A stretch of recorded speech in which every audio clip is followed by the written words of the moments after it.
Okay, let's begin. Assalamu alaikum everyone. I hope I'm audible. This is Sayyid Mubin, fourth year medical student from your very own Amiruddin. Um, आज मेरे ख्याल है आज हमारे जो guest of honour हैं वो आ चुके हुए हैं. I hope मुझे तो ये मैसेज मिला है. Let me see.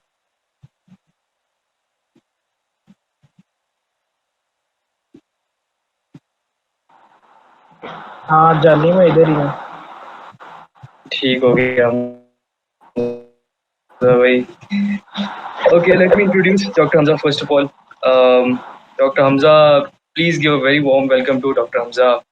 He's a very remarkable alumnus from our 2020 batch. He's currently a PGY01 in neurosurgery at PINS Lahore. PINS आप सबको पता है Punjab Institute of Neurosciences. Dr. Hamza is an inspiration to us all. मैं सिर्फ इसलिए नहीं कह रहा कि he is matched into one of the most difficult residencies that is neurosurgery, बल्कि इसलिए भी कह रहा हूँ क्योंकि डॉक्टर हमजा जब हम नए नए आए थे as a junior, doctor Hamza was I think an MS5 back then. तो फाइनल ईयर में थे हमजा भाई उस time. And doctor Hamza was the jack of all cards, I must say, क्योंकि डॉक्टर हमजा को हमने देखा है कि बैलेंस किया उन्होंने हर चीज़ को, एकेडमिक्स को भी और अपने एक्टिविटीज को भी. At the same time, आपके सामने है कि he's landed into one of the most respectable residencies. इसी के साथ आज के सेशन का आगाज करते हैं. आज के सेशन का आप सबको पता है कि आज का जो सेशन है उसका टॉपिक था कि to explore the career avenues for medical students in Pakistan. और इस बारे में मेरे ख्याल है डॉक्टर हमजा से बेहतर इस टाइम हमें कोई भी नहीं गाइड कर सकता, because he is just freshly entered into residency. तो डॉक्टर हमजा, काइंडली आपसे हमजा भाई हम स्टार्ट करते हैं अपने AMC में आने की जर्नी. अगर आप शेयर कर सकें हमारे साथ तो काइंडली हम वहाँ से स्टार्ट करते हैं. अस्सलाम वालेकुम everyone. Am I audible to everyone? जी जी, आवाज़ आ रही है आपकी, बिल्कुल ठीक. अच्छा यार, सबसे पहले बहुत बहुत शुक्रिया. मतलब इतनी तारीफ़ें मतलब मुझे नहीं लगता था मैं इतना डिज़र्व करता हूँ. Thank you very much. तो मोस्ट ऑफ द पार्टिसिपेंट्स आई सी, मैं बहुत सारे लोगों को मैं जानता हूँ, कुछ हैं जिनको मैं नहीं जानता हूँ. तो for them I am graduate of batch 2020, ठीक, and did my house job in 2021 and 2022 and joined my residency in 2023. तो यार, journey of AMC obviously best था, बहुत अच्छा था, लवली था. स्टार्ट में शायद हम सारे जब FSC के बाद MCAT देते हैं और हम जब सिलेक्शन लिस्ट में अपने आप को देख रहे होते हैं, तो हम सब का शायद ड्रीम यही होता है कि हमें 2 ही यूनिवर्सिटीज़ नज़र आ रही होती हैं या कई नज़र आ रही होती है. उसके बाद हमारा सेकंड ऑप्शन चाहे इलामा इकबाल ही बनता है, क्योंकि हमें वही बताया जाता है कि भाई तुमने यही जाना है, यही जाना है, यही जाना है. तो मेरा भी यही सेम था, क्योंकि हम उसी एक इन्वायरमेंट से ग्रूम कर आ रहे होते हैं, ठीक है. तो लेकिन हाँ, जब लिस्ट में नाम आया था कि AMC में है, तब थोड़ा सा हुआ था कि यार नहीं पता कैसी जगह है. और कैंपस जब देखा तो तब भी थोड़ा था कि यार यहाँ कैंपस लाइफ कैसी होगी, नहीं पता. लेकिन by as the time passed, तो आई फील कि मैं बहुत लकी था कि मैं यहाँ आया, क्योंकि उसकी बहुत सारी वजूहत थी. उसमें सबसे पहली वजह ये थी कि यहाँ पे हमारी जो क्लास स्ट्रेंथ है वो एक बहुत बैलेंस सी क्लास स्ट्रेंथ है. You are 100 people in a class, जहाँ पे आप हर किसी के साथ, ऑलमोस्ट हर किसी के साथ इंटरेक्ट कर सकते हो. आप अपने आप को शो कर सकते हो, आप अपने आप को ग्रूम कर सकते हो, और आप अपनी ग्रोथ कर सकते हो. इन कंट्रास्ट अगर हम दूसरे कॉलेजेस में को देखें, वहाँ पे स्ट्रेंथ बहुत ज़्यादा है, एक सेशन की है, 300 प्लस की भी हैं, ठीक है. तो उसके अंदर क्या होता है, you don't get to know the people कि वो क्या हैं, कैसे हैं. आपको अपनी ग्रूमिंग जो है उससे जो है ना वो थोड़ी रह जाती है. आप डरते हो खुद को एक्सप्रेस करने में, क्योंकि आप एक बहुत बड़े जमखट्टे में होते हो. तो वहाँ पे social anxiety and all this जो है ना वो सारे होते हैं, और लैक ऑफ प्रॉपर गाइडेंस वो भी होती है. तो या आई फील वेरी लकी, ठीक है. और मुझे लगता है कि हाँ, अल्लाह ताला ने बहुत करम किया था कि मैं AMC में था. बहुत अच्छे लोग मिले, बहुत अच्छे टीचर्स मिले, बहुत अच्छी मेमोरीज बनाई, और अल्लाह का शुक्र है एक अच्छा पाथ मिला.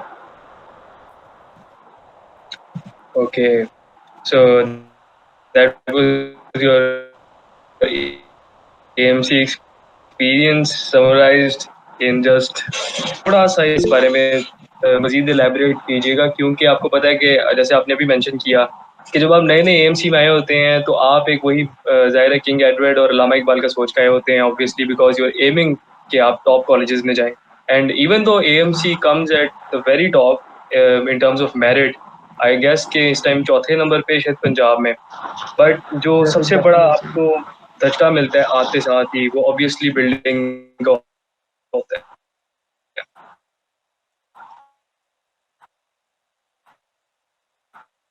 हमारे फर्स्ट ईयर के इस टाइम बच्चे होंगे वो परेशान भी होंगे, थोड़े बहुत अपने सेकंड डाउट्स आ रहे होंगे, उनको सेकंड थॉट्स आ रही होंगी कि यार शायद हम ये गलत जगह पे आ गए, थोड़ा सा इसको क्लेरिफाई करें उनको और थोड़ा सा अमीरुद्दीन के बारे में उनको मजीद बताइएगा।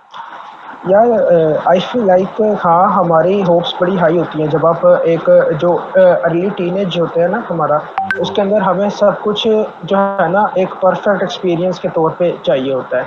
हम तब ये नहीं देख रहे होते कि इसके लॉन्ग एंड पे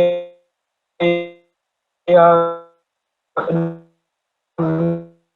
नियर, और हमें ये भी पता होता है कि लॉन्ग फ्यूचर में क्या इम्पैक्ट होंगे, अच्छे होंगे बुरे होंगे। हमें चाहिए कि बस जो अभी हम मिल रहे हैं वो बेस्ट। अभी कॉलेज इन्वायरमेंट डिफरेंट होता है, वहाँ की ग्रूमिंग डिफरेंट होती है, और उसके सारे जो हमें और फिर हमारा जो एफएससी में हमें यूनिवर्सिटीज़ जो नज़र आती हैं और हमें जो होप्स दिखाई जाती हैं वो टोटली डिफरेंट है from what we see at AMC.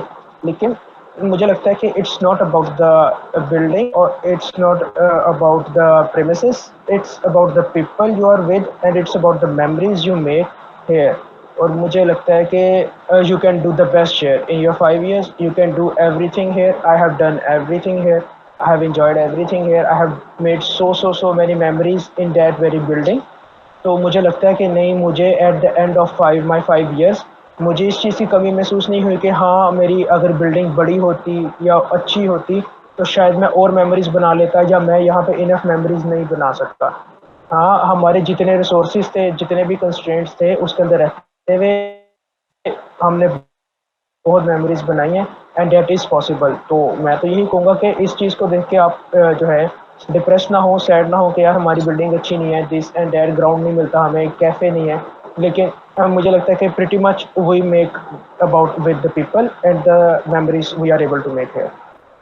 Yes definitely.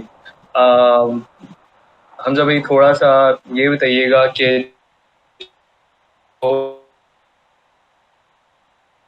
Second year हो तो एमबीबीएस में बच्चा आया होता है तो वो आप क्योंकि पूरे कह लें कि मेहम से निकले होते हैं और एफएससी मैट्रिक और चाहे आप O levels A levels background से आ रहे हैं, I know it's very difficult और आप दिन रात पढ़ रहे होते हैं to get into medical college, तो वो टाइम बड़ा स्ट्रेसफुल होता है। और उसके बाद जब आप मेडिकल कॉलेज में आ जाते हैं एम कैट दे के, और उसके बाद फिर आप कहते हो कि यार चलो अब मैं आ गया हूँ, मैंने जितनी मेहनत करी थी मैंने कर ली है, और अब आपका टोटली जो एक पैराडाइम होता है वो शिफ्ट हो जाता है टुवर्ड्स फन। तो इस बारे में थोड़ा सा गाइड करें बच्चों को कि जो आपके फर्स्ट 2 years हैं जिसको, या फर्स्ट 3 years कह लें जो बेसिक साइंसेज के आपके ईयर्स हैं, उसमें आपको क्या करना चाहिए ड्यूरिंग योर एमबीबीएस, और जो आपके अगले 2 साल हैं जो फोर्थ ईयर फाइनल ईयर है, जिसमें हम देखते हैं कि बाकी जो कॉलेजेस हैं जैसे आगा खान है या डाउ है या किंग एडवर्ड है, वहाँ पे लोग फोर्थ ईयर के अंदर आके बहुत सीरियस हो जाते हैं अपने करियर को लेके, थोड़ा सा इस बारे में गाइड कीजिएगा। यार मुबीन आपने बिल्कुल सही कहा कि हमारा पैराडाइम शिफ्ट बहुत मतलब ना 180 डिग्री बिल्कुल पैरेलल हो जाता है। गोइंग ठीक है, हम एक goal of BS and becoming a doctor, ठीक है, it takes a lot of hard work, it takes a lot of shit, emotional physical mental सब कुछ, ठीक है ना। तो जैसे अब हम वहाँ से आते हैं एमबीबीएस में, हमें हो जाता है कि yes we have entered this land, तो हम इजी हो जाते हैं। और मुझे लगता है कि इसके अंदर कुछ भी बुरा नहीं है, होना चाहिए। मैं बेसिक साइंसेज वालों को यही कहूँगा कि आप लोगों की रेस होती है ना, हमें रेस में दौड़ाया जा रहा होता है कि हमने जाना है, हमें सीट मिल जाए, हमारा मेरिट बन जाए, हम इसमें आ जाएं, मैं इससे आगे निकल जाऊँ, मैं इससे आगे निकल जाऊँ। एमबीबीएस में जब आप एंटर हो जाते हो, आपकी वो रेस ख़त्म हो जाती है, टोटली ख़त्म हो जाती है, ठीक है। हाँ वो रेस डिफरेंट हो जाएगी, वो सिर्फ आप तक महदूद हो जाएगी, आपकी किसी से रेस, आपको किसी से आगे निकलने की कोई ज़रूरत नहीं महसूस होगी, ठीक है। आपको ये होगा कि हाँ, एक मेरा ये गोल है, अपना एक गोल सेट कर लें कि मैंने इतने परसेंट मार्क्स लेने हैं, ठीक है ना। और वो गोल ये नहीं होना चाहिए कि हाँ आप 50% पे पास हो रहे हैं, no. Take your goal as 70%, 75%, और वो बहुत ईजीली हो जाता है। You can manage your extra curricular activities that, you can manage your ये था फन और पार्टी, सब तो कुछ मैनेज हो जाता है पढ़ाई के साथ। And you can get that 70 to 75 enjoy करें, एंजॉय इस लाइफ को। लेकिन साथ साथ यू शुड नो कि आपने एंजॉय कब करना है, एंड यू शुड नो कि आपने पढ़ना कब है, ठीक है। ये नहीं हो सकता कि आप सारा साल एंजॉय करते रहें, और ये तो बिल्कुल भी नहीं होना चाहिए कि आप सारा साल पढ़ते रहें, ठीक है। अपनी लाइफ एंजॉय करें, और इट्स नॉट लाइक हाँ इस चीज़ को भूल जाएं अब के आपकी रेस है, भूल जाएं इस चीज़ को। That race is done, dusted, congratulation, ख़त्म हो गया वो। उस अपने उस जो है ना, हमारे ऊपर एक हर वक्त की तलवार लटकी होती थी कि यार मैं क्यों पीछे ना रहे, जो मेरा एडमिशन ना हुआ तो क्या होगा, ये हो गया तो क्या होगा, नहीं, वो चीज़ ख़त्म हो जाती है यहाँ पे आके। इट्स लाइक जस्ट कि हाँ भाई मैंने इतने परसेंट मार्क्स स्कोर करने, और आपका कैलिबर क्या है, यू नो कि आप आर चूजन वन। आप लोगों ने इतनी ज़्यादा मेहनत की, इतनी ज़्यादा मेहनत की, तब आप लोग यहाँ पे आए हो। स्कोरिंग अराउंड 92% एग्रीगेट और 94% aggregate is not a joke, ठीक है। Now you guys deserve all the fun, you guys deserve all the co-curricular activities, you deserve all the parties, yet you have to study with that cause आगे जाके you guys are still the chosen one, और आगे जाके बहुत सारी responsibilities आप लोगों के ऊपर आती हैं, और रिस्पॉन्सिबिलिटीज़ तभी पूरी होंगी जब आप लोग अपने नॉलेज के अंदर अच्छे होंगे। तो दोनों चीज़ें एक साथ की जा सकती हैं, परेशान नहीं होना, इस रेस को भूल जाओ और अपने तक महदूद रहो, बस अपने इस चीज़ को अपने तक महदूद रखो और इंजॉय करो अपनी लाइफ में। Great advice. अच्छा, मूविंग ऑन, थोड़ा सा क्लिनिकल ईयर्स वालों के हवाले से भी बताइएगा, क्योंकि I have seen this personally. मतलब being an aspiring surgeon myself, मैंने एक्सपीरियंस किया है कि जब भी आप क्लिनिकल ईयर्स में आते हो, आप बहुत सारी उम्मीदें लेके आए होते हो, बहुत एक्सपेक्टेशंस होती हैं आपकी, स्पेशली आपकी क्लिनिकल रोटेशंस को लेकर। और वो जैसे ही आप वार्ड में एंटर होते हो, वो सारी उसी टाइम जो है वो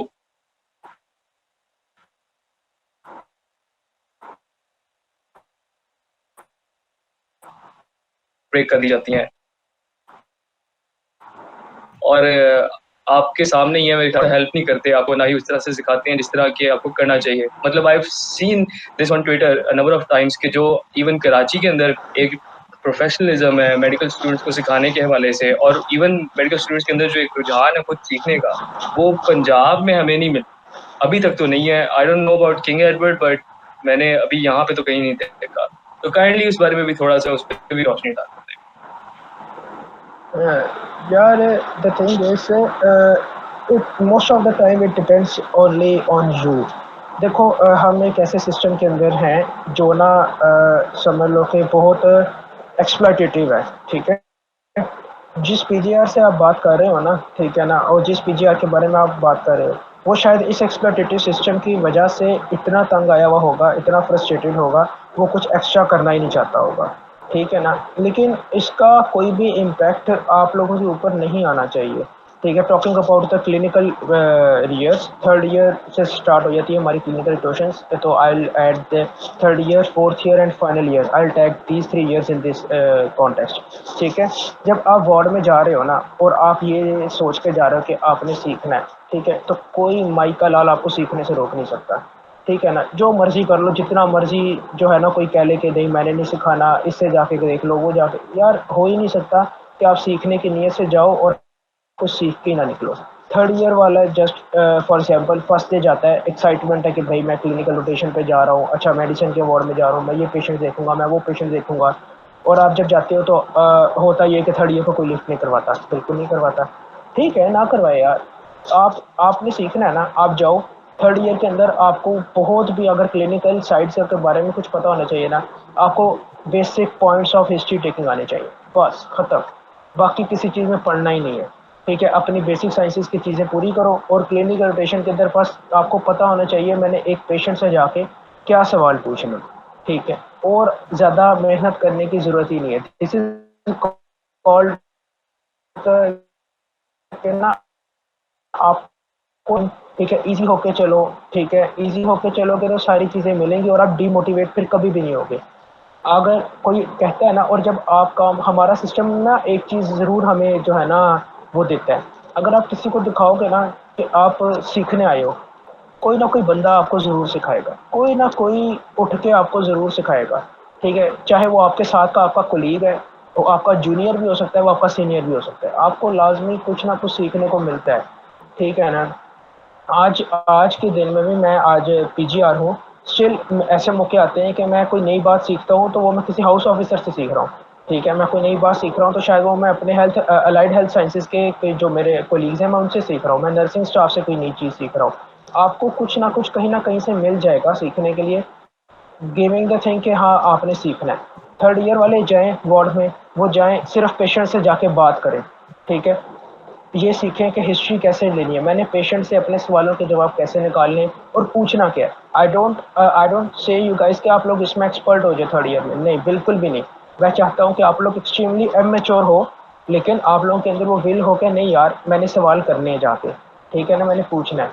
फोर्थ ईयर वाले थोड़ा सा आगे स्टेप अप कर जाएं, वो हिस्ट्री के ऊपर थोड़ी सी अच्छी ग्रिप पकड़ें, साथ कोई एक एग्जामिनेशन, ठीक है, एब्डोमिनल हो जाए, रेस्पिरेटरी हो जाए, सर्कुलेटरी हो जाए, ठीक है, या CNS का हो जाए, या चलो general physical examination, I will go कि general physical examination plus abdominal examination, history taking के साथ ये दो चीज़ें आनी चाहिए बस, और कुछ भी करने की ज़रूरत नहीं है, ठीक है। इससे आगे जो भी करोगे वो बोनस है। जो फाइनल ईयर में जाएंगे, फाइनल ईयर के लिए मैं जो है ना टोटली डिफरेंट बात कहूँगा। फाइनल ईयर के अंदर आके आप लोग को दो तीन चीज़ों के ऊपर वर्कआउट करना होता है जब आप क्लिनिकल रोटेशंस में जाते हो। फर्स्ट, अपने ऊपर एक गहरी नज़र रखें कि आप किस वार्ड में जाके अच्छा फील कर रहे हैं, ठीक है, either it's medicine, surgery, surgery allied, medicine allied, कौन सी है, कॉज वो चीज़ आपको अपने फ्यूचर पर्सपेक्टिव्स को एक्सप्लोर करने में बहुत फ़ायदा देने वाली है, ठीक है। आप अगर एंड टाइम तक ये सोचते रहेंगे ना कि मुझे किस में मज़ा आ रहा है और आप उस चीज़ को फिगर आउट नहीं कर सकेंगे कभी, तो आप सारी ज़िंदगी कंफ्यूज रहेंगे और बहुत ज़्यादा चांसेस होंगे कि आप कोई गलत फैसला कर बैठेंगे अपने लिए, ठीक है। तो इसलिए इस चीज़ पे फाइनल ईयर वाले खास तौर पे गहरी नज़र रखें कि वो किस वार्ड में जाके किस किस्म की नॉलेज को लेते हुए और किस किस्म के स्किल्स को अटेन करते हुए ज़्यादा अच्छा जो है ना अच्छा फील कर रहे हैं, एक्साइटेड फील करें। आइदर वो एक एसाइटिक टैप करने में ज़्यादा अच्छा, एसाइटिक टैप को देखते हुए ज़्यादा अच्छा फील करें, या वो एक अच्छा मेडिकल डायग्नोसिस बनाते हुए अच्छा फील करें, या वो एक सर्जरी के वार्ड में एक्यूट अपेंडिसाइटिस के पेशेंट को एग्जामिन करते हुए अच्छा फील करें, या वो एक मैस को पैल्पेट करते हुए उसकी फाइंडिंग्स को करेक्ट देखते हुए अच्छा फील कर रहे हैं, ठीक है। एक एग्जाम्पल देता हूँ, एक आप फाइनल ईयर गया है सर्जिकल ओपीडी में, एक पेशेंट आ गया है स्वेलिंग ऑन द बैक पे, ठीक है, आप एग्जामिन करते हो उस पेशेंट को, अच्छा आप कहते हो कि नहीं ये स्वेलिंग 3 to 3 सेंटीमीटर की है, मोबाइल है, ठीक है, स्किन चेंजेस नहीं है, स्किन स्लिप साइन पॉजिटिव है, ट्रांसलेमिनेशन नेगेटिव है, ठीक है, आपके जहन में अगर तीन चीज़ें फ़ौरन आ गई है ना, लाइपोमा, सेबेशियस सिस्ट, न्यूरोफाइब्रोमा, इसका मतलब है कि आप अपने आप को सर्जरी के वार्ड के अंदर अच्छी तरह जो है वो जो है ज़्यादा अच्छी तरह, am I audible to everyone? हाँ जी, बिल्कुल। ठीक है, ठीक है, ज़्यादा अच्छी तरह आप अपने आप को वहाँ पे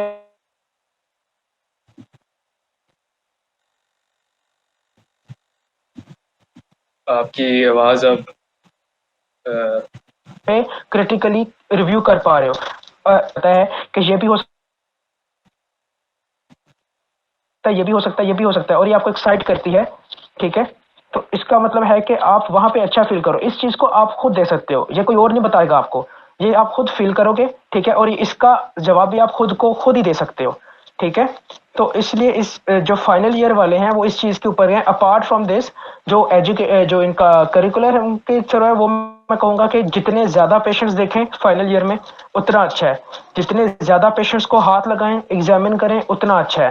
और जब एक एग्जामिनेशन सीख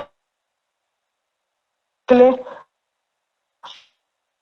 वो जितने ज्यादा लोगों को सही बनेंगे और आपकी गलतियां आपको पता चलेंगी कि अच्छा मैं यहाँ गलत हूँ, मैंने ये चीज सही करनी है। ठीक है, बिलीव मी, ये एक मतलब समझने के मेरी इच्छा बढ़ेगा। तो क्लिनिकल ईयर्स के लिए मैं यही कहूंगा कि इस चीज के ऊपर बस फोकस रखें। Okay, thank you. अच्छा हमजा भाई, अब लेट्स शिफ्ट गियर्स और थोड़ा सा करियर वाली साइड पे आते हैं। ये बताइएगा कि ये तो आपने सारी जितनी भी थी एडवाइसेस ये सारी जूनियर्स को आपने दी। अब ये बताएं कि जो आपकी लाइफ होती है आफ्टर हाउस जॉब, वो किस तरह से चेंज होती है और किस तरह से आप अपनी स्पेशलिटी को नैरो डाउन करते हैं, और उसके बाद फिर हम बात करेंगे कि जो करियर अपॉर्चुनिटीज हमें पाकिस्तान में इस टाइम अवेलेबल है।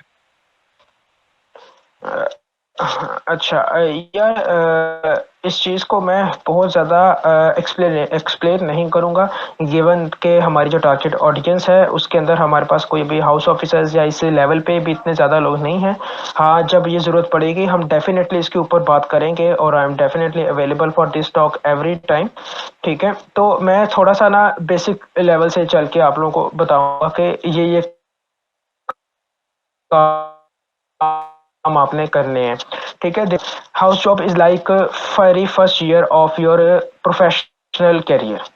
ठीक है ना, आपको मतलब 360 शिफ्ट मिलता है अपनी लाइफ के अंदर। आपको समझ आती है कि नहीं, I am no more student, now I am a professional. ठीक है, मैंने चीज़ें सीखनी है, मैंने चीज़ों को क्रिटिकली देखना है और मैंने रिस्पॉन्सिबिलिटीज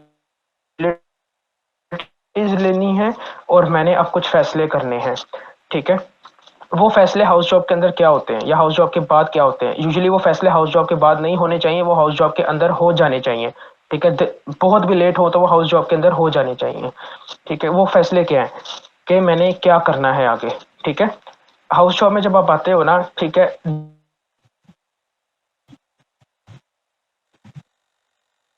को नजर आते हैं, इधर आपने पाकिस्तान में रहना है ना, या पाकिस्तान में रह के आपने काम करना है, या आपने बाहर चले जाना है।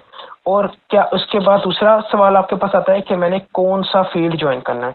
मैंने मेडिसिन ज्वाइन करनी है, मैंने सर्जरी ज्वाइन करनी है। ठीक है, ये जो क्वेश्चंस है ना, इनके आंसर्स आपको दो तीन जेंट्स में मिलते हैं। ठीक है, दो तीन टेंजेंट्स क्या है? पहला टेंजेंट ये है जो मैं आपको पहले कह रहा था कि आपको आपके दिल को क्या चीज अच्छी लगती है। क्या आप एक सूचर लगाते हुए अच्छा फील करते हो मेडिकल इमरजेंसी में, और उसको उसकी हिस्ट्री जो है आप लेते हो और आप एक डायग्नोसिस बनाते हो और उस डायग्नोसिस के राइट होने पर आप ज्यादा खुश फील करते हो। ठीक है, मतलब कहने का मेरा मतलब ये है कि आप सर्जिकल ज्यादा जाना चाहते हो मेडिसिन, ये फैसला आपने हाउस जॉब के अंदर करना है। ठीक है, क्यों करना है? क्योंकि करना इसलिए कि ये इसलिए करना है कि आपको उसके बाद बहुत हाउस जॉब के बाद ना ऐसे होता है कि जिस तरह ना आप बहुत ना अकेला महसूस करते हो कि यार मेरे पास गाइडेंस कोई नहीं है, मेरे मुझे कुछ समझ नहीं आ रहा मैंने क्या करना है। ठीक है ना, आप बहुत ज्यादा ये चीज आती है। तो इसलिए जब आपने ये तीन सवालों के जवाब जब आपके पास होंगे ना, आप बहुत अच्छे डायरेक्शन पे चले जाओगे, आप बहुत लोगों से आगे होगे उस टाइम पे। ठीक है, उसकी वजह क्या है? उसकी वजह यह है कि हाउस जॉब के अंदर भी बहुत सारे लोग इस चीज को बहुत लाइट लेते हैं कि हमने आगे क्या करना है, और जैसे हाउस जॉब खत्म होती है तो रियलिटी चेक मिलता है और लोग बैठे रह जाते हैं कि यार अब करना क्या है। ठीक है, और वो उस टाइम के अंदर बहुत ज्यादा टाइम अपना जाया कर देते हैं। तो गिवन द फैक्ट, आपने हाउस जॉब के अंदर दो तीन चीजों को डिसाइड करना है। पहला, फील्ड कौन सा चूज करना है। ठीक है, दूसरा, मैंने पाकिस्तान में रहना है या बाहर जाना है। तीसरा, इन दोनों सवालों के जो भी जवाब हैं उनको मैंने आगे कैसे प्रोसेस करना है। ये तीन चीजें apart from the house job learning, ठीक है, आप अगर डिसाइड कर लेते हैं या एक डायरेक्शन ले लेते हैं, ठीक है, तो that's very good for you. That's good. अच्छा हमजा भाई, अब हमारा जो सारा फोकस है वो बेसिकली स्पेशलाइजेशन पाथवेज की तरफ है जो कि पाकिस्तान में हो, और जो बाकी हमारे पास नॉन स्पेशलाइजेशन पाथवेज हैं उनके बारे में इंशाल्लाह किसी और दिन हम सेशन रखेंगे। So let's start. आप F C P S neurosurgery में है कि एम एस न्यूरो सर्जरी? मेरा जो है करियर पाथवे, जो मेरा कोर्स है वो FCPS का है। अच्छा, ठीक हो गया। काइंडली इसके बारे में थोड़ा सा बताइएगा कि एफसीपीएस जो है what does it stands for, और इसकी इक्विवेलेंट डिग्रीज जो हैं वो क्या होती हैं, और ये कौन सा इदारा करवाता है, कितने अरसे का रेजिडेंसी होती है इसमें, इस टोटली इसको काइंडली एक आउटलाइन बताइएगा इसकी। जी अच्छा, हाउस जॉब के बाद ना अगर हम स्ट्रिक्टली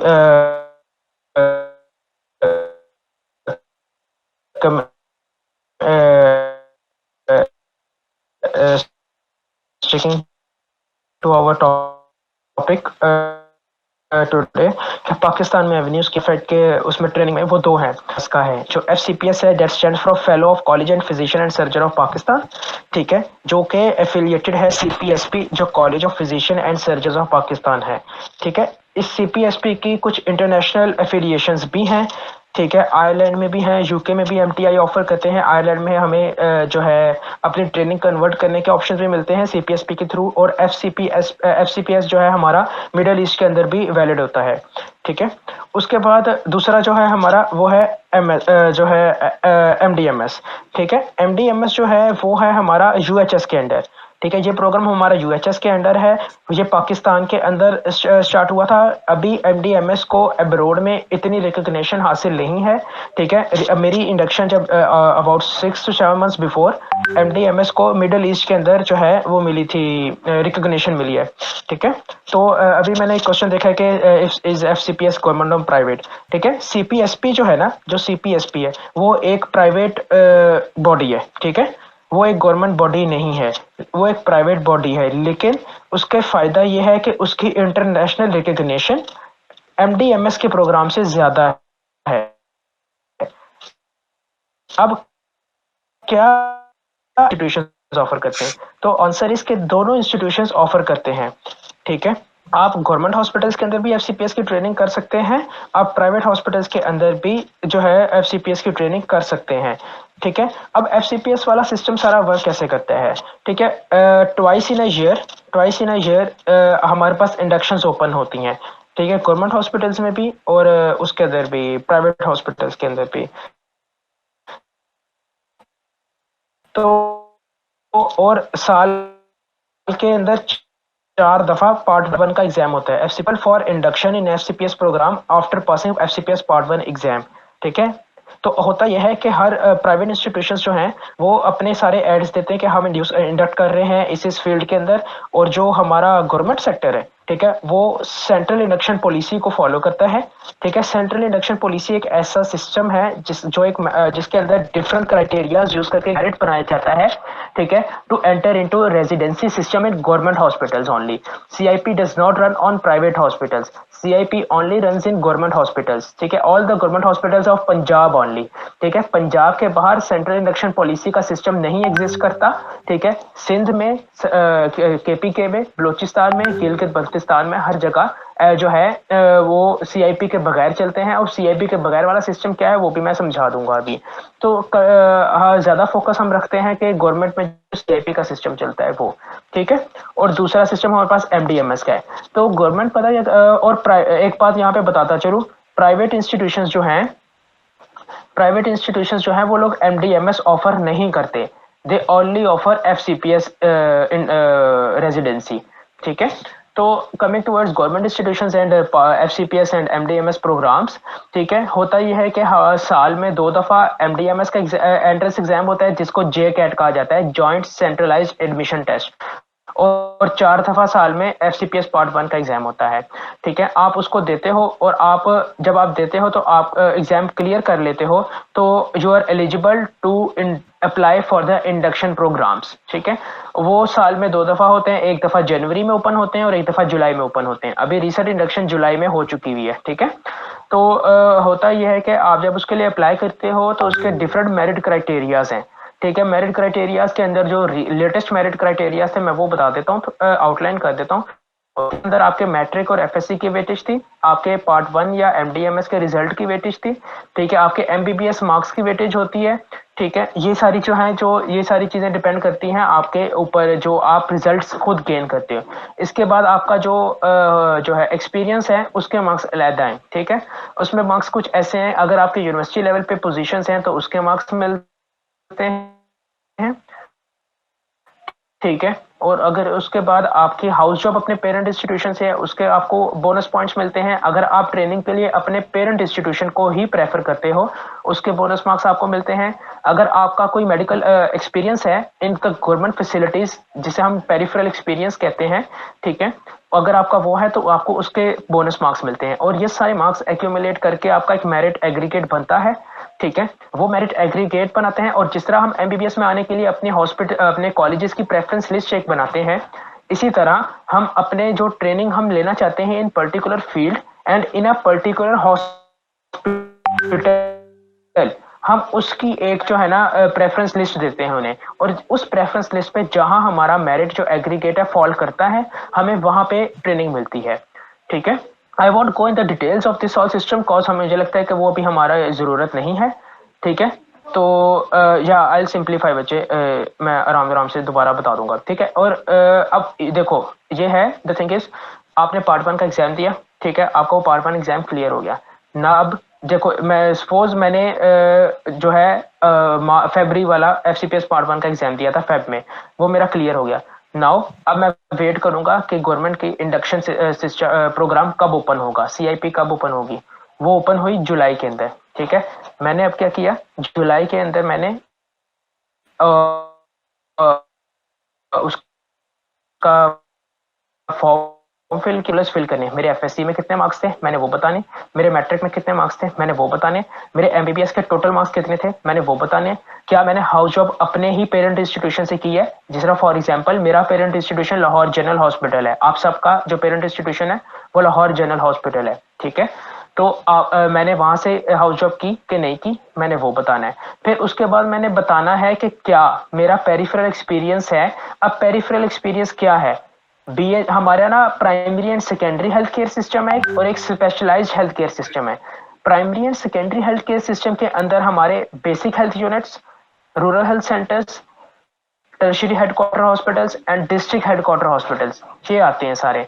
और स्पेशलाइज्ड हेल्थ केयर में हमारे सारे टर्शियरी केयर हॉस्पिटल, जिसके अंदर लाहौर जनरल हॉस्पिटल है, जिना हॉस्पिटल है, सर्विसेज है, मियो है, ये सारे आते हैं, ठीक है। तो इन सब के है ना मेरिट क्राइटेरियाज रखे हुए हैं। अगर आप बेसिक हेल्थ यूनिट में काम कर रहे हो आपको इतने मार्क्स मिल जाएंगे, अगर आपने आरएससी में काम किया आपको इतने मार्क्स मिल जाएंगे, सो डैट उस्मान बच्चे, अगर ये चीजें आपको अभी कॉम्प्लेक्स लगेंगी, कॉज अभी है ना मैं आपको इसकी ना सारी एक्सप्लेनेशन अगर मैं अभी दूंगा ना तो आपको कोई समझ नहीं आएगी, कॉज अभी आपने उस चीज को फेस नहीं कर रहे हो, या आप अभी उस चीज के अंदर ना इंडल्ज नहीं हो। जैसे आप हाउस जॉब में आओगे तो आपको ये चीजें बहुत ज्यादा अच्छी समझ आने लग जाएंगी, ठीक है। और दूसरी बात यह है कि एमडीएमएस प्रोग्राम क्या है। अब यहाँ पे एक छोटा सा जो है ना कंपैरिजन रन कर लेते हैं, एफसीपीएस वर्सेस एमडीएमएस ट्रेनिंग्स। क्या होता है पाकिस्तान के अंदर, मैं बताता हूँ कि स्टेटस को में क्या हो रहा है। स्टेटस को के अंदर हो ये रहा है कि लोग जनरली एफसीपीएस ट्रेनिंग को प्रेफर करते हैं, रेजिडेंट्स भी और सुपरवाइजर्स भी। उसकी वजह यह है कि एफसीपीएस ट्रेनिंग एक स्ट्रक्चर्ड ट्रेनिंग है, ठीक है। दूसरी बात, एक उसका ना इंटरनेशनल रिकॉग्निशन है। तीसरी बात, एफसीपीएस करने के बाद आपके पास सुपर स्पेशलिटीज या पोस्ट फेलोशिप, सेकंड फेलोशिप्स करने के चांसेस ज्यादा हैं रादर देन एमडीएमएस, ठीक है। अगर आप मेरे से ग्राउंड पे बात करना चाहते हो तो ग्राउंड पे क्या है, दोनों में क्या फर्क है, दोनों में कोई फर्क नहीं है, ठीक है। दोनों की ट्रेनिंग एक जैसी है, ट्रेनिंग के जो टेन्योर्स हैं वो एक जैसे हैं, ठीक है। तो उसमें कोई फर्क नहीं है। लेकिन हाँ, उसके बाद जब आप बाहर निकलते हो फील्ड के अंदर ट्रेनिंग के बाद, तो आपको ये फील होगा कि एफसीपीएस वालों को ज्यादा प्रेफर है। एमडीएमएस अभी एक नया प्रोग्राम शुरू हुआ है, वो इतना पुराना नहीं है, और इसके इंटरनेशनल रिकॉग्निशन और उसका सारा सिस्टम जो है ना वो मोर और लेस एमबीबीएस जैसा फील होगा आपको, कि उसके अंदर आप पेपर्स पे पेपर्स दे रहे हो, ठीक है। पहले रिटर्न क्लियर करने हैं, फिर वाइवास क्लियर करने हैं, रिटर्न के अंदर एससीक्यूज भी हैं, एमसीक्यूज भी हैं, ये सारे सिस्टम चल रहे हैं। फिर आप रिसर्च के ऊपर फंसे हुए हो, रिसर्च क्लियर नहीं कर रहे हैं, रिसर्च क्लियर नहीं कर रहे हैं, तो ये बहुत सारे हर्डल्स हैं जो एमडीएमएस के अंदर हैं, और वो खुद इस सिस्टम के क्रिएट किए गए हुए हैं, ठीक है। तो इसलिए लोग ज्यादा पार्ट 1 एफसीपीएस को प्रेफर करते हैं, क्योंकि उसके अंदर इतने हर्डल्स नहीं है। आप एफसीपीएस की डिग्री के बाद अपने आप को एक अच्छे एवेन्यूज पे पोस्ट फेलोशिप के लिए प्रेजेंट कर सकते हो, ठीक है। और आप आपकी सीवी पे अगर एफसीपीएस है तो you have some edge over MDMS, ठीक है। तो ये दो फर्क है, ठीक है। I won't go in much details of how to जो है डिस्कशन हो जाएगी और वो समझाना भी मेरे लिए मुश्किल हो जाएगा। Okay, that's good. बहुत अच्छा आपने एक्सप्लेन कर दिया हमजा भाई एफसीपीएस पाथवे को और एमडीएमएस पाथवे को। आई थिंक काफ़ी हद तक क्लियर हो चुका है अब कि क्या एक बेसिक क्या सिस्टम है सारा इसका। थोड़ा सा मजीद बढ़ते हैं, और जो पाकिस्तान में एक आपको पता है कि आर्मी ज्वाइन करने के हवाले से एक पूरा करियर पाथवे है, उसके बारे में अगर आप कुछ हमें बता सकते। हाँ ज़रूर। अच्छा यार, एक जब आप एमबीबीएस से बाहर जाओगे और हाउस जॉब करोगे ना, हाउस जॉब के बाद आपके पास एक एवेन्यू नजर आएगा to join army as a GDMO. ठीक है, जीडीएमओ एज अ जीडीएमओ आप ज्वाइन कर सकते हो। ठीक है, और उसके लिए भी जो है साल में आई गेस 1 या 2 दफ़ा जो है वैकेंसीज आती हैं जीडीएमओस की। ठीक है, मुझे बहुत ज़्यादा नहीं पता उस पाथवे के बारे में, सॉरी, क्योंकि मैंने उसको इतना फॉलो नहीं किया और मेरा उसके तरफ कोई रुझान भी नहीं था। लेकिन हाँ, मुझे ये पता है कि जीडीएमओस की सीट आती हैं, एग्जाम देना होता है और उसका पूरा सिलेक्शन और उसके थ्रू आपने गुजरना होता है। मेडिकल भी हो, मेडिकल एग्जाम्स को भी आपने क्लियर करना है उसके अंदर, और सारा कुछ होता है। और उसके बाद जब आप एज अ जीडीएमओ जो है ज्वाइन करते हो, तो शायद आप जो है आई डोंट नो कि किस रैंक पे ज्वाइन करते हो, बट हाँ उसके ये पर्क्स बहुत अच्छे हैं, गिवन द फैक्ट पाकिस्तान में फौज के पर्क्स बहुत अच्छे हैं।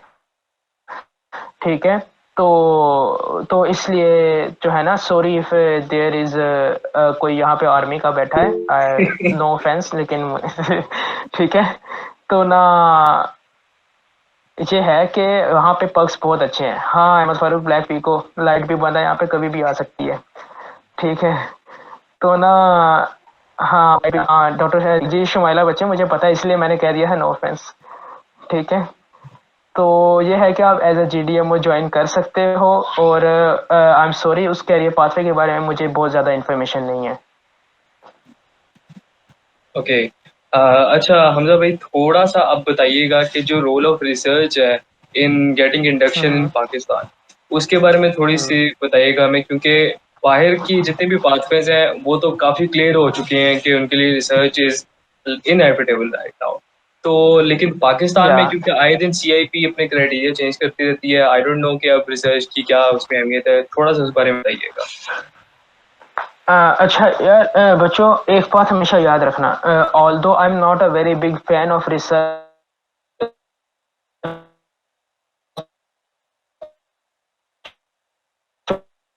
और रिसर्च मेथोडोलॉजीज, लेकिन हाँ मैं इस चीज़ पे बहुत एम्फोसाइज इम्पोर्टेंट।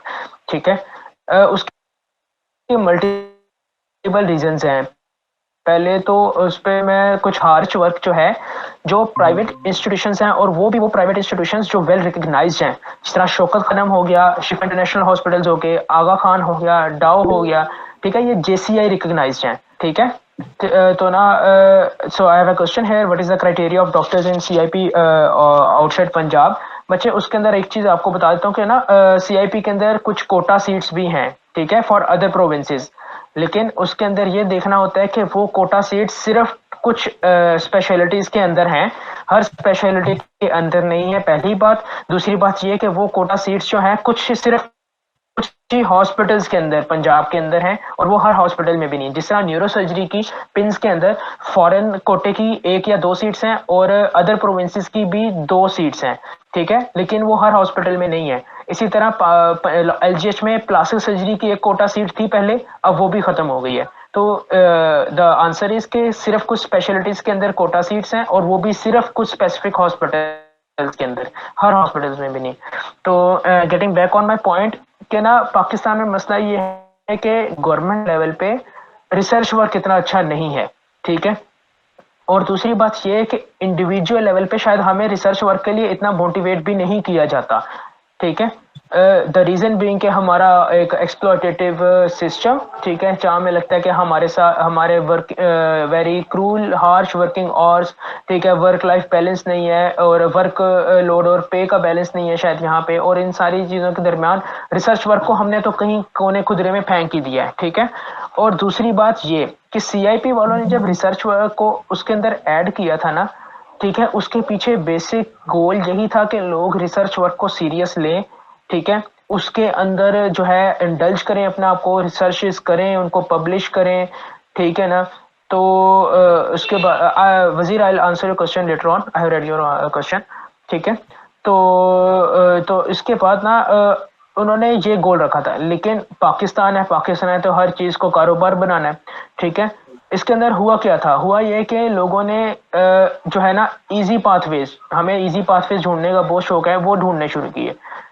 सिस्टम के अंदर, मार्केट के अंदर ऐसे लोग बैठ के, जो लोग फेक रिसर्चेस बनाने शुरू हो गए, ठीक है। फेक डेटास लेने, फेक पेपर्स लिख देने, फेक पेपर्स पब्लिश कर देने, ठीक है।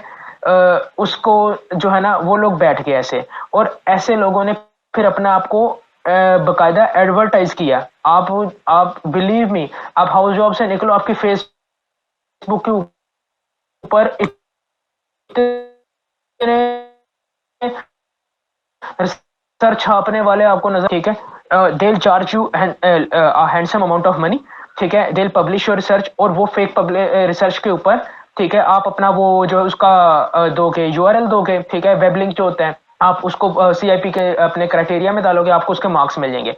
हुआ ये कि हम लोगों ने उस रिसर्च के गोल को एक्सेप्ट करने के बजाय, हमने उससे सिर्फ जो उसका कंसर्न हमारा बन गया कि यार बस अपना मेरिट पूरा करना है हमने, तो हमने फेक रिसर्चेस छपवानी शुरू की। और इससे क्या हुआ कि जो रिसर्च का बेसिक गोल था ना, वो बिल्कुल खत्म हो गया, ठीक है। वो बिल्कुल ही खत्म हो गया। तो इस चीज को देखते, और इस पे बहुत सारी कंप्लेंट्स आई, क्योंकि होता ये था, एक बंदे का अच्छा भला मेरिट बन रहा होता था, और उसके, लेकिन उसके पास रिसर्च कोई नहीं होती थी, ठीक है। तो उसके ऊपर एक वो बंदा आ जाता था, ठीक है, जिसके पास रिसर्चेस थी, ठीक है, फेक रिसर्चेस थी। आप फेक रिसर्चेस का पता कैसे चलता था? पता ऐसे चलता था कि आप उसका डीओआई लिंक ओपन करते थे, वो रिसर्च आपको मिलती ही नहीं थी उस पेपर के अंदर, ठीक है। वो कहीं अंदर खाते वो लिंक तो जनरेट कर दिया था, ठीक है। तो लेकिन वो रिसर्च आपको पेपर में पब्लिश्ड मिलती ही नहीं है, और वो डब्ल्यू कैटेगरी का पेपर भी नहीं है, लेकिन आपको मार्क्स मिल जाते हैं, क्योंकि उसके रीजंस ये हैं कि हमारी कोई स्क्रूटनी इतनी अच्छी नहीं होती है सीआईपी के लेवल पे, तो वहां पे सारे, तो इस चीज को खत्म करने के लिए तो सीआईपी से रिसर्च को निकाल दिया गया। लेकिन still I will advice you guys, I will motivate you all के रिसर्च वर्क में लाजमी इंडल्ज करना है खुद को, ठीक है। ये मैं खुद को भी कहना चाहिए मुझे, क्योंकि मैंने अभी तक कोई रिसर्च पे इतना खास काम नहीं किया, मुझे भी करना चाहिए और आप सबको करना चाहिए। क्यों? क्योंकि ये आप लोगों को बाद में जाके बहुत हेल्प आउट करेगा, बहुत ज्यादा हेल्प आउट करेगा। अब्रोड तो डेफिनेटली करेगा। अब्रोड में तो यार आप लोगों को, आपने ऐसा छोटा सा भी कोई काम किया है ना, आपको उस चीज की इतनी ज्यादा जो है ना मिलती है रिकग्निशन। रिसर्च पेपर्स, आपने कोई पेपर प्रेजेंट किया है, आपने कोई केस रिपोर्ट लिखी है, आपने कोई ऑडिट लिखा है, कुछ भी, कोई भी छोटी सी, आपने अगर कोई पेपर रिव्यू भी लिखा है, आपको उसकी रिकग्निशन भी मिलती है। अगर आपने किसी पैनल के आगे अपना पेपर प्रेजेंट किया, आपको उसकी रिकग्निशन मिलती है। अगर आपने कोई जो है समझ लो कि किसी जो है सेमिनार के ऊपर अपने आप पेपर के पोस्टर्स वगैरह लगवाए हैं, कुछ भी किया, आपको उसकी रिकग्निशन मिलती है। अब्रोड में हर छोटी छोटी चीज जो कि रिसर्च से रिलेटेड है, उसकी रिकग्निशन है।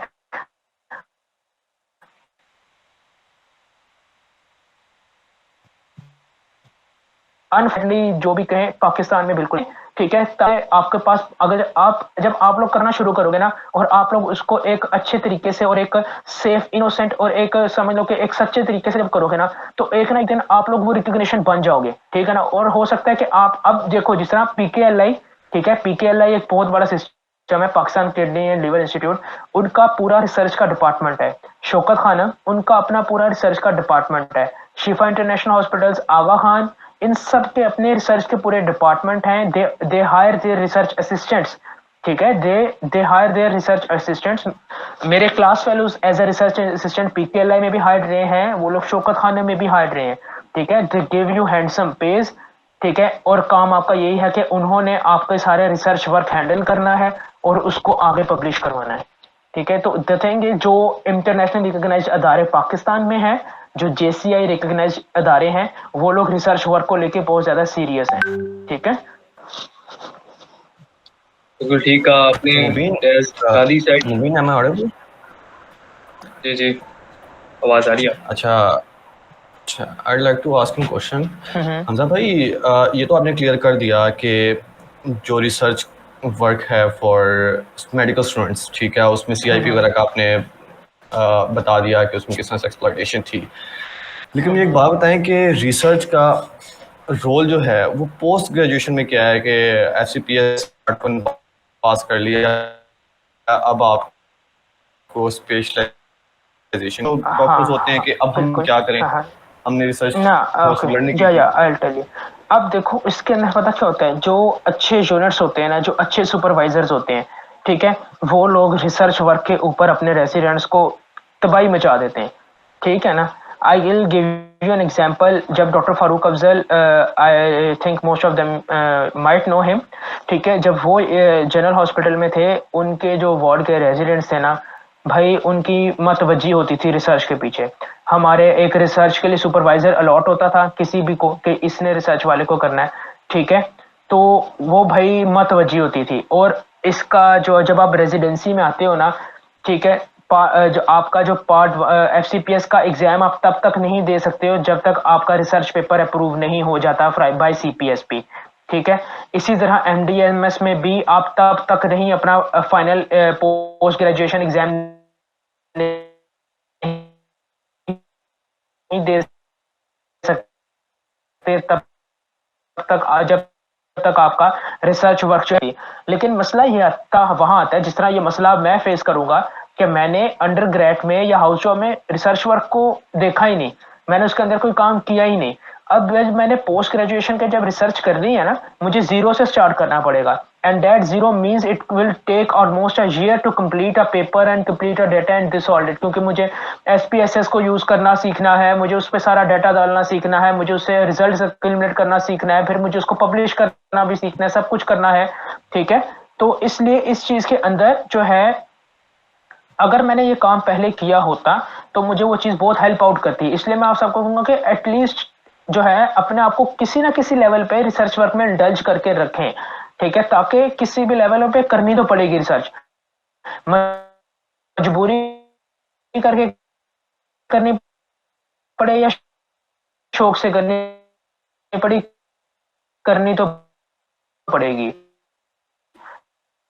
तो इसलिए आप लोग करें लाजमी। हर दफा चेंज भी होती है, in fact total number of seats in open merit in Kota seats वो हर इंडक्शन में चेंज हो जाती है, ठीक है। जनवरी में भी नंबर ऑफ सीट्स चेंज होता है, जुलाई में भी नंबर ऑफ सीट्स चेंज होता है, और हाँ, कोटा सीट्स के इवन हॉस्पिटल्स भी चेंज हो जाते हैं, ठीक है। इस तरह मैंने आपको बताया था कि कुछ अर्सा पहले प्लास्टिक सर्जरी की कोटा सीट एलजीएच में थी, लेकिन अब इस दफा पिछली 2-3 इंडक्शन से नहीं है, ठीक है। कुछ अर्सा पहले एनेस्थीसिया की इंडक्शन सीट्स जनरल हॉस्पिटल में आई ही नहीं थी। तो इस ever changing system of CIP, ये भी इसकी एक बुरी बात है कहूँ या अच्छी बात है, मैं इसको कहूँ कि एवर इवॉल्विंग सिस्टम है या एवर चेंजिंग सिस्टम है विद गुड और बैड गोल्स। ये इसके मैं I think I won't be able to comment it properly. अच्छा, हाउ टू नो डैट बच्चे, आपको जब भी कोई इंडक्शन प्रोग्राम शुरू होने वाला होता है, फॉर एग्जांपल जनवरी का शुरू होने वाला है या जुलाई का शुरू होने वाला है, तो सीआईपी जो है, जो सीआईपी को हैंडल करता है वो अदारा है पीएचएफ, स्पेशलाइज्ड हेल्थ केयर का, ठीक है, या पीआरपी, पंजाब रेजिडेंसी प्रोग्राम। तो वो number of seats in a particular specialty in a particular hospital वो अनाउंस करती हैं। वो कैसे अनाउंस करती हैं, वो एक पूरी लिस्ट आ जाती है कि जिस तरह जब मैंने किया था तो मुझे ये लिस्ट आई थी कि पिंस में ओपन मेरिट की 10 सीटें हैं, फॉरेन कोटे की 1 सीट है, और जो कोटा सीट्स हैं अदर प्रोविंसेस की, ठीक है, वो 2 सीटें या 3 सीटें, ये सारी सीट्स अनाउंस होती हैं पहले साथ ही, ठीक है।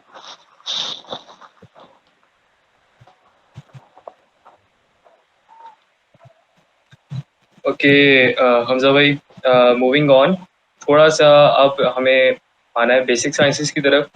जो यहाँ पे एमफिल प्रोग्राम्स होते हैं उनमें किस तरह इंडक्शन होती है और वो किस तरह से डिफरेंट है फ्रॉम योर कन्वेंशनल एफसीपीएस या क्लिनिकल प्रोग्राम्स? अच्छा, ठीक है। हाँ, is there a role of research in getting BHU ETCs? To be honest, no. To be very honest, BHU ETCs के लेने के लिए उसमें सिर्फ 2 ही क्राइटेरियाज हैं, या आपके पास रिश्वत हो या आपके पास सिफारिश हो, ठीक है, और कोई क्राइटेरिया नहीं है। I am very sorry to say, ठीक है। हाँ अहमद फारूक, बिल्कुल ऐसे ही, ठीक है। हाँ वजीर बच्चे, PRP stands for Punjab residency program. ये एक स्पेशलाइज्ड हेल्थ केयर की सब ऑर्डिनेट बॉडी है जो सेंट्रल इंडक्शन पॉलिसी को हैंडल करती है, ठीक है। उसकी ज़्यादा डिटेल्स में जाने की ज़रूरत नहीं, इतना इस पर सोचने की ज़रूरत भी नहीं है, ठीक है। हाँ, moving on to the question कि हाँ हमारे जो बेसिक साइंसेज के एमफिल प्रोग्राम्स हैं वो कैसे चलते हैं। हाँ, तो यूएचएस साल में शायद 2 दफ़ा एमफिल के एंट्रेंस एग्जाम्स लेती है, ठीक है। ये सारा यूएचएस के थ्रू होता है, एंट्रेंस एग्जाम्स होते हैं, एंट्रेंस एग्जाम्स के बाद आपको जो है ना अलॉट होती हैं for MPhil seats in different programs of basic sciences. इसको पाकिस्तान या पंजाब में या हमारे सराउंडिंग्स में लोग कैसे यूज करते हैं? मोस्ट ऑफ ऑल अगर मैं थोड़ा सा हमारे सोसाइटी लेवल्स पे जाऊं तो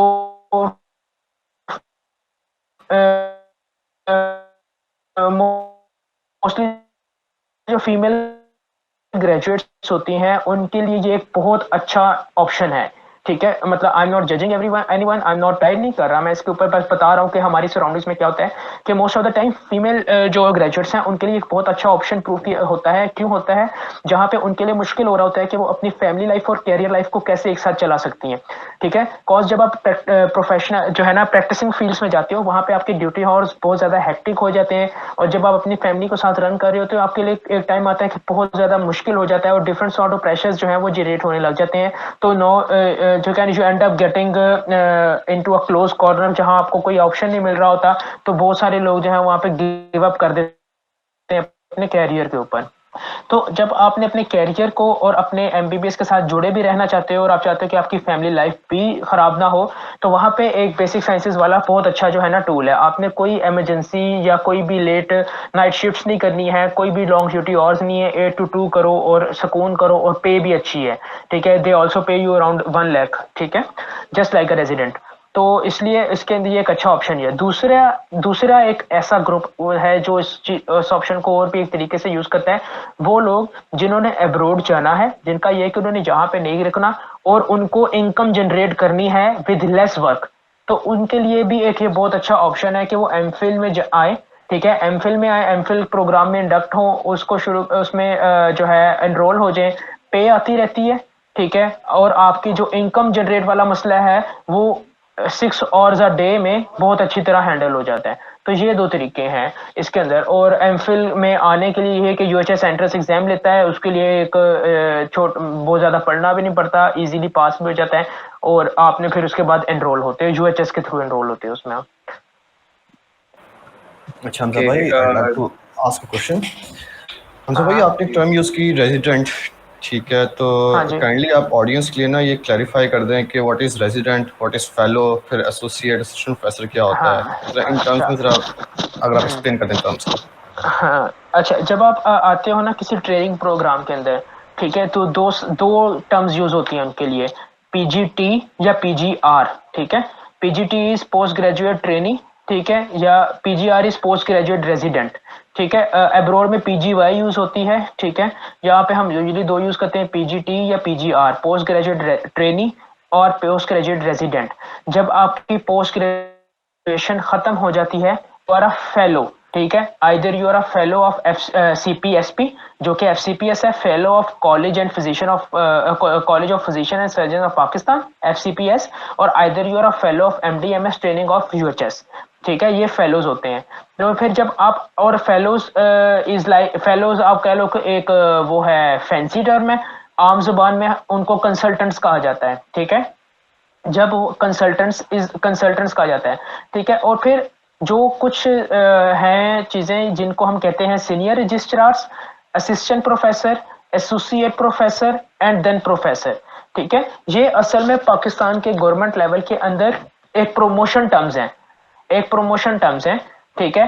पे स्केल के अकॉर्डिंगली ये प्रमोशन टर्म्स बनाई गई हुई हैं, ठीक है। जिस तरह सीनियर रजिस्ट्रार जो है उसका पे स्केल है 18, ठीक है। जो असिस्टेंट प्रोफेसर है उसका पे स्केल है 19, ठीक है। जो एसोसिएट प्रोफेसर है उसका भी पे स्केल है 19, जो प्रोफेसर है उसका पे स्केल है 20, ठीक है। इन डिफरेंट पे स्केल्स के अंदर बेसिक पेज जो है वो डिफर करती हैं, तो बस just to keep a pay scale difference and to give a promotion rank to a particular doctor, तो हमने ये सारी चीजें बनाई हैं बस।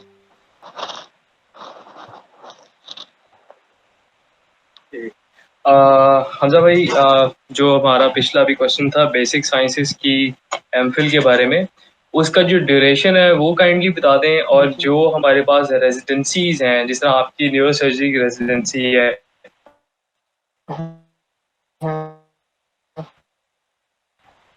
इसकी ड्यूरेशन चलिए वो भी हमारे व्यूअर्स के लिए हो। अच्छा ठीक है। एमफिल की as far as I know it's about 2 years, ठीक है। As far as I know 2 years, someone can correct me if anyone knows, ठीक है। तो और उसके बाद जो हमारी ट्रेनिंग है प्रैक्टिसिंग फील्ड्स की, वो डिफर करती हैं between 4 to 5 years। The minimum of every training is 4 years। कुछ सुपरा स्पेशलिटीज हैं जो कि 5 years की हैं। फॉर एग्जांपल जो है ऑर्थो की रेजिडेंसी ऑर्थोपेडिक की, वो 5 years की है। जो न्यूरो सर्जरी की है वो 5 years की है, ठीक है। बाकी मोर और लेस सारी 4 years की हैं, ठीक है। जो मेडिसिन की हैं वो भी सारी 4 years की हैं। And it's same in MDMS, ठीक है, and FCPS. Tenure of residency same in both, ठीक है। जो सुपर स्पेशलिटीज हैं जिसके अंदर मैंने एग्जांपल दी है ऑर्थो की, प्लास्टिक सर्जरी की और उसकी न्यूरो सर्जरी, ये 5 years की हैं, ठीक है। यूरोलॉजी भी 5 years की है, ठीक है। बाकी जनरल सर्जरी 4 years की है, जनरल मेडिसिन 4 years की है, गैस्ट्रोएंट्रोलॉजी 4 years की है, नेफ्रोलॉजी 4 years की है, डर्मा 4 years की है, साइकाइट्री 4 years की है, ठीक है। गाइनी ऑब्स भी 4 years की है, ऑफ्थोमोलॉजी भी 4 years की है, ईएनटी भी शायद 4 years की है, ठीक है। बाकी जो हमारी और पीडियाट्रिक सर्जरी 4 years की है, कार्डियक सर्जरी मेरे ख्याल से 5 years की है, ठीक है। थोरेसिक सर्जरी भी 4 years की है। Okay, I think that summarizes it. तो हमजा भाई, a very major question, specially ये क्वेश्चन मैं आपसे खुद पर्सनली पूछना चाहता हूँ कि हमारे तो उधर कार्डियक सर्जरी है ही नहीं, मतलब कार्डियोलॉजी डिपार्टमेंट नहीं है, कार्डियक सर्जरी डिपार्टमेंट नहीं है लाहौर जी जनरल बिल्कुल हॉस्पिटल। नहीं है। तो जब हमने किसी मतलब हम में से किसी ने अगर कार्डियक सर्जरी के अंदर रेजिडेंसी करनी हो, तो कौन सा इंस्टीट्यूट है that is the most preferable in Punjab? अच्छा, वैसे द थिंग इज, आपने अगर कोई भी जो है ना इंस्टीट्यूट को जो प्रेफर करना होता है ना, उसके पीछे 2-3 टेंजेंट्स होते हैं, ठीक है। तो उसके अंदर टेंजेंट्स ये है कि आपने देखना है कि कहाँ पे पेशेंट लोड अच्छा है, पहली बात। कहाँ पे resources up to the mark हैं, दूसरी बात। और कहाँ पे आप रीसेंट एडवांसेस को आता हुआ देख रहे हो, ठीक है ना। द थिंग इज कि देखो, अगर मैं यहाँ पे बात करूँ ना लाहौर के अंदर कार्डियक सर्जरी की, तो सबसे पहले मेरे जहन में पीआईसी आएगा, पंजाब इंस्टीट्यूट ऑफ कार्डियोलॉजी, ठीक है। उसकी रीजन ये है कि पेशेंट लोड बहुत ज्यादा, ठीक है। दूसरी बात, वहां पे रिसेंट एडवांसेस आने के जो चांसेस हैं वो सबसे ज्यादा है, ठीक है। कॉज अब एक मेट्रोपॉलिटन सिटी में हो जहाँ पे हर चीज आपको अवेलेबल करनी ही करनी है, ठीक है। तो वजीर, I have read your question, मैं उसको क्लैरिफाई कर देता हूँ, बच्चे परेशान ना हो, ठीक है। तो अगर आपने ना अपनी जब प्रेफरेंसेस बना रहे होते हैं ना, इफ यू थिंक कि आपने कार्डियक सर्जरी में जाना, आपका माइंड है कि नहीं मैंने कार्डियक सर्जरी में ही जाना है, उसका सबसे अच्छा तरीका ये है, जो इंडक्शंस होती है ना उनको फॉलो करो, ठीक है। आप देखो मेरिट्स क्या बन रहे हैं, कहाँ पे मेरिट्स फॉल कर रहे हैं पर्टिकुलर फील्ड के, ठीक है। फिर आप देखो अच्छा ये मेरिट है, उसके अगेंस्ट असेस करो आप कहाँ पे फॉल कर रहे हो इस करंट सिनेरियो के अंदर, कि मेरे पास कोई पेरिफेरल एक्सपीरियंस नहीं है, मेरे पास कोई डिस्टिंक्शन नहीं है, या मेरे पास कोई यूनिवर्सिटी पोजीशन नहीं है, मेरे कितने मार्क्स बन रहे हैं, ठीक है। फिर आप देखो आप कितने मार्क्स पीछे रह रहे हो, ठीक है। ये चीज देख ली, और नाउ यू हैव टू सी कि उन मार्क्स को मैंने कवर कैसे करना है, ठीक है। ये चीज होगी। और फिर जब आप देखो, फिर आपके पास, आपको यार देखो द थिंग इज, अपने क्वेश्चंस को जल्द से जल्द आंसर ढूंढ, ठीक है ना। उन क्वेश्चंस की पीआई, ठीक है, सोचो सोचो, लेकिन उसके एफसी का मेरिट शायद मेरा ना बने। फिर उसके बाद देखो और कहाँ पे जा सकता हूँ मैं क्या मुल्तान कार्डियोलॉजी सेंटर जा सकता हूँ, या क्या मैं वजीराबाद कार्डियोलॉजी सेंटर का मेरा बनता है, क्या मेरा वजीराबाद कार्डियोलॉजी सेंटर का मेरिट बनता है। ये सारे एवेन्यूज को सर्च करना होता है। देखो जब आप वहां पे आते हो ना, एक पर्टिकुलर लेवल पे आते हो इंडक्शन लेने के, आप वहां पे ना 2-3 चीजें आपके दिमाग पे चल रही होती हैं। 1, क्या नहीं मैंने यही जाना है जो मर्जी हो जाए। 2, के नहीं यार मुझे जो भी मिल गया मैंने वो कर लेना है, ठीक है। तो आई रियली विश कि किसी के ऊपर ये टाइम ना आए कि उसे जो भी मिल गया वो कर ले, नहीं, I really really wish and really really pray कि किसी के ऊपर ये टाइम ना आए, क्योंकि ये बहुत desperate anxiety, nothing else. And I really pray for everyone कि ऐसा कभी किसी के साथ ना हो, ठीक है। इसलिए इसके लिए जरूरी है कि अपनी डायरेक्शन हमेशा रखो, ठीक है। तो अपनी डायरेक्शन हमेशा रखो ताकि आप कभी भी अगर आपको फैसला करने में दूसरा ऑप्शन लेना पड़े तो आपको पता हो कि आपने दूसरा ऑप्शन भी क्या लेना है, ठीक है ना। तो इसलिए चीजों को फॉलो करना है एक पर्टिकुलर टाइम के बाद, ठीक है, उनके ऊपर वर्क करना है एक पर्टिकुलर टाइम के बाद।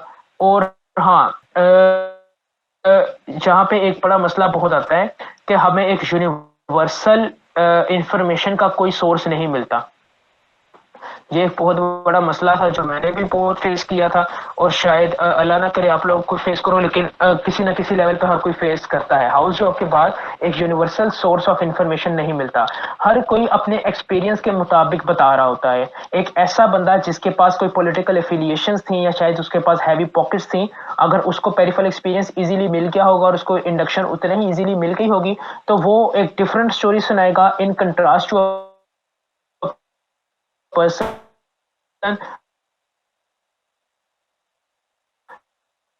जिस उसको उसकी स्ट्रगल की स्टोरी है, उसका एक्सपीरियंस टोटली डिफरेंट होगा, ठीक है। तो आपने अपने आप को गेज करना है कि आप कहाँ पे स्टैंड करते हो, ठीक है। आप कौन से ग्रुप के, either you are black, either you are white, या आप ग्रे एरिया में कहीं फॉल करते हो, ठीक है। जब आप उस चीज को गेज कर लोगे ना, फिर आपने देखना है कि अच्छा इस तरह का एक्सपीरियंस किसके पास है मेरे इर्द गिर्द, मैं उससे पूछूंगा। और आई एडवाइस के बहुत ज्यादा गाइडेंस एवेन्यूज भी नहीं रखने, कोई दो बंदे ढूंढ लो जिनकी बात आपको लगता है कि ये रियलिटी बेस्ड है, रियलिस्टिक लग रही है, हाँ ये चीज मेरी सिचुएशन से थोड़ी मैच करती है, ठीक है। उससे पूछो, उसका दिमाग खाई जाओ खाई जाओ खाई जाओ, सारी चीजें पूछो, ठीक है। इसमें कोई मसले वाली बात नहीं। और हाँ, जहां तक मेरा ताल्लुक है, I am always available for you people, जब पूछना चाहो, जैसे पूछना चाहो, जिधर मिलना चाहो, आई एम अवेलेबल, ठीक है। तो ये सारी चीजें हैं बस। वजीर आपका क्वेश्चन आंसर कर दूं मैं यहाँ पे। मुझे देखो बाकी सारे सूबों के अंदर ना कोई भी क्राइटेरिया नहीं है, ठीक है। पहले पता क्या होता था, पंजाब में भी यही होता था, थोड़ी सी हिस्ट्री बता देता हूँ मैं यहाँ पे। होता पता क्या था, आप एफसीपीएस देते हो, ठीक है, आपका पार्ट 1 पास हो जाता था। अब किसी भी सुपरवाइजर के पास किसी भी हॉस्पिटल में जाते थे कि भाई मुझे रेजिडेंसी दे दें अपने यूनिट के अंदर, ठीक है। वो इंटरव्यू करता था, ठीक है, उसका दिल करता था वो रख लेता था, उसका दिल करता था वो नहीं रखता था, या किसी की सिफारिश आ जाती थी तो उसको रख लेता था।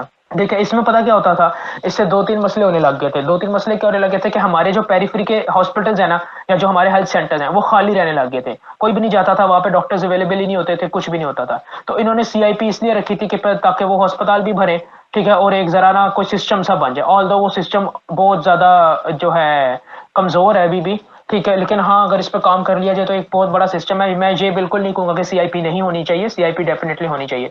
दूसरे प्रोविंसेस के अंदर अभी भी ऐसा ही सब काम चल रहा है, ठीक है। जब मैं रेजिडेंसी के लिए अप्लाई कर रहा था तो मैंने इस्लामाबाद में अप्लाई किया था, पिम्स में भी अप्लाई किया था, शिफा में भी अप्लाई किया था, उनका यही सिस्टम। और हाँ, पंजाब में प्राइवेट हॉस्पिटल्स में भी अभी भी यही सिस्टम है कि वो लोग एड्स देते हैं, आप अपने डॉक्यूमेंट्स और सीवी जमा कराते हैं, वो इंटरव्यूज करते हैं, उनका दिल करता है आपको रख लेते हैं, और डेफिनेटली जिसकी सिफारिश आई होती है वो उसको ही रखते हैं, ठीक है। तो जो पिम्स में जब मैंने अप्लाई किया था, फेडरल का जो गवर्नमेंट हॉस्पिटल है, उनका भी यही सीन है, वो ऐड देते हैं, आप अपने डॉक्यूमेंट जमा करवाते हैं, वो इंटरव्यूज लेते हैं, ठीक है, और उनका दिल करता है तो आप रख लेते हैं, नहीं तो ना सही। और पिम्स के बारे में ये बात मशहूर है कि पिम्स हॉस्पिटल के अंदर जो है, PIMS is not PIMS, PIMS Islamabad वाला, ठीक है, उसके बारे में ये बात मशहूर है कि पिम्स के अंदर कुत्ता भी बगैर सिफारिश के नहीं दाखिल हो सकता, रेजिडेंट तो दूर की बात है, ठीक है ना। काफी स्ट्रॉन्ग मैसेज दिए हमजा भाई आपने फिल्म के हवाले से। अच्छा, मूविंग ऑन हमजा भाई, अगर तो हमारे व्यूअर्स का कोई क्वेश्चन है तो काइंडली आप लोग अब पूछ सकते हैं। वैसे तो मेरे ख्याल में बीच बीच में पूछते रहे हैं सारे लोग, तो अगर आपने पूछते हैं तो you free to ask.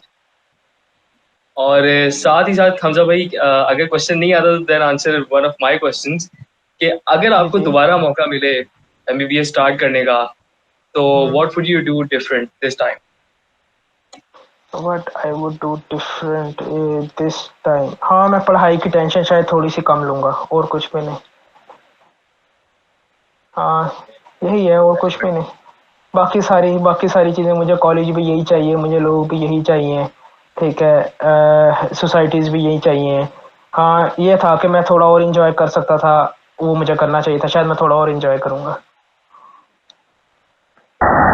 Hamza जी, मेरा एक सवाल है।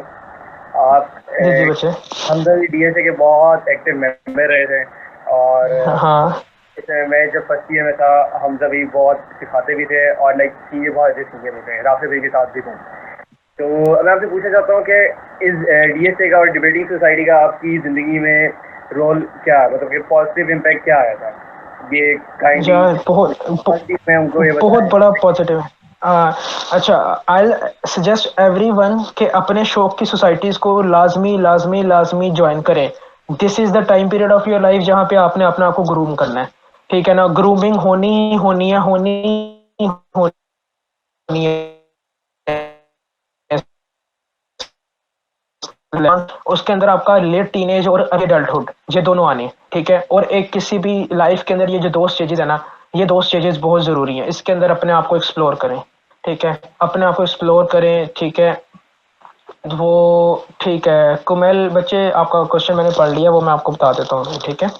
तो ना उसके अंदर जो मैं बात कर रहा था, सोसाइटीज़ का इम्पैक्ट बहुत अच्छा आता है यार। डीएसए का इम्पैक्ट क्या था, आप लोग भी ये चीज़ फील करोगे, जब आपने किसी पेशेंट से बात करनी होती है ना, वहाँ पे कुछ ऐसे सवाल आपने करने होते हैं जो पेशेंट की बहुत ज़ाती ज़िंदगी के मुतालिक होते हैं, ठीक है ना, बहुत ज़ाती ज़िंदगी मुतालिक, और उन क्वेश्चंस को हमारी सोसाइटी में टैबू समझा जाता है, ठीक है, कि आप वो क्वेश्चन किसी से भी नहीं कर सकते। हाँ ठीक है, मैं मानता हूँ वो क्वेश्चंस ओपनली करना एक अलग बात है, इंडिविजुअल लेवल पे करना एक अलग बात है, लेकिन वो क्वेश्चन आपके बीमारी की तशखीस और उसके इलाज पे बहुत इम्पैक्ट भी छोड़ते हैं। तो जब वो एक क्वेश्चन करना होता है ना, आपको अपनी जिंदगी का पूरा कॉन्फिडेंस चाहिए होता है वो एक क्वेश्चन करने के लिए, ठीक है ना। और वो कॉन्फिडेंस तभी आता है जब आपने खुद को एक्सप्लोर किया होता है, आपको पता होता है कि हाँ ये मैं कर सकता हूँ, ठीक है। तो डीएसए का इम्पैक्ट यही था कि उसने मुझे इस काबिल बनाया कि मैं पेशेंट से जाके किसी भी इमोशनल लेवल पे उससे बात कर सकता हूँ, ठीक है ना। तो हाँ, पब्लिक स्पीकिंग तो ऑलरेडी एक बहुत अच्छी चीज़ है, बहुत अच्छी चीज़ है। आप पब्लिक स्पीकिंग करोगे, आपको लोगों के ओपिनियंस पता चलते हैं। आप पब्लिक स्पीकिंग करोगे, आपको ये पता, आपको एक टाइम आएगा, आपको रियलाइज होगा कि अच्छा यार, मैं इस जाविये से भी इस बात को सोच सकता था, ठीक है ना। वही चीजें भी आती हैं, आपको पता चलेगा आपके इर्द गिर्द के लोग एक पर्टिकुलर चीज के बारे में कैसे सोचते हैं, क्या सोचते हैं, ठीक है ना। और आपको फिर पता चलेगा कि अच्छा हाँ, दुनिया के अंदर एक पर्टिकुलर चीज को लेके ये सोच भी पैदा है, ये स्कूल ऑफ थॉट भी है। तो डीएसए और पब्लिक स्पीकिंग ने बहुत हेल्प आउट किया, आपको पता चलता है दुनिया के बारे में, कुछ हार्श रियलिटीज पता चलती हैं, कुछ अच्छी चीजें पता चलती हैं, और उनका एक अमेलगम बनता है, और आपको पता चलता है कि नहीं अच्छा ये सही है, ये गलत है, ये ग्रे एरिया है।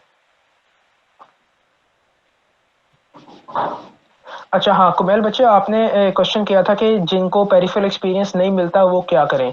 बच्चे, आई नो मुश्किल हो जाती है चीज़ें।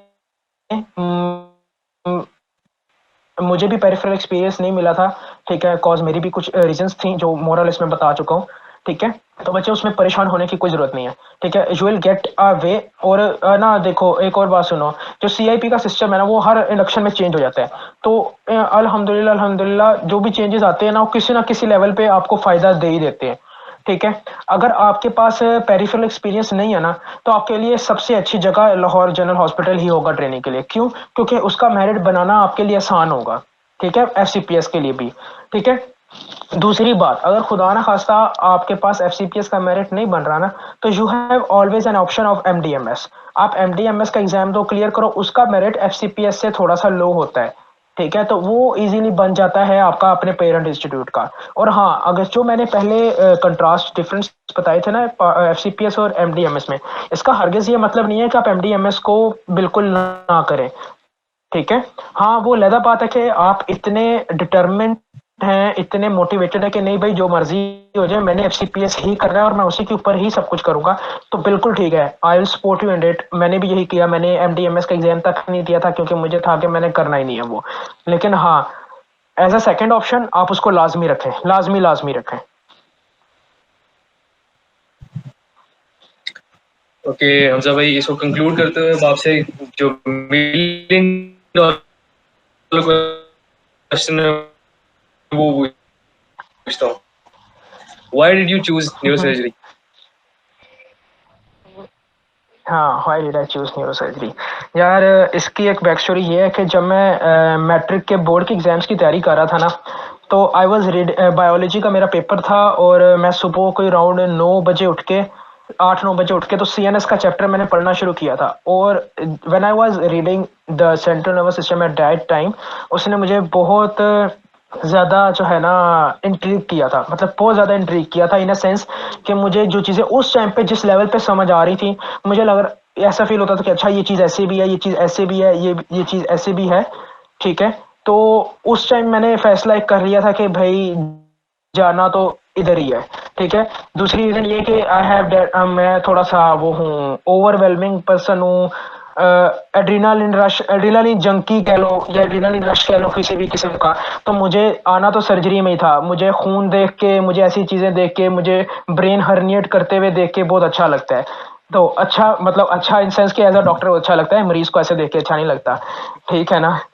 तो इसलिए मेरा ये प्लान था कि मैंने इसी में ही लाजमी लाजमी इसी में आना है। और खास तौर हाँ पे जी। ब्रेन हर्निएशन अच्छा, पे यहाँ पे क्वेश्चन आया था दोबारा पिंस से रिलेटेड, कोई मुझे प्लीज रिपीट कर दें वो। हमजा भाई वो क्वेश्चन ये था कि क्या पिंस जो है वो हमारा पेरेंट इंस्टीट्यूट कंसीडर होता है? इसमें LGH तो है ना हमारा yes parent yes institute, yes. में CIP में हाँ हाँ 5 मार्क्स बिल्कुल। मिलेंगे, इसके भी मिलेंगे? हाँ पिंस के भी मिलेंगे, पिंस के भी मिलेंगे मिलेंगे। राइट राइट, ठीक है।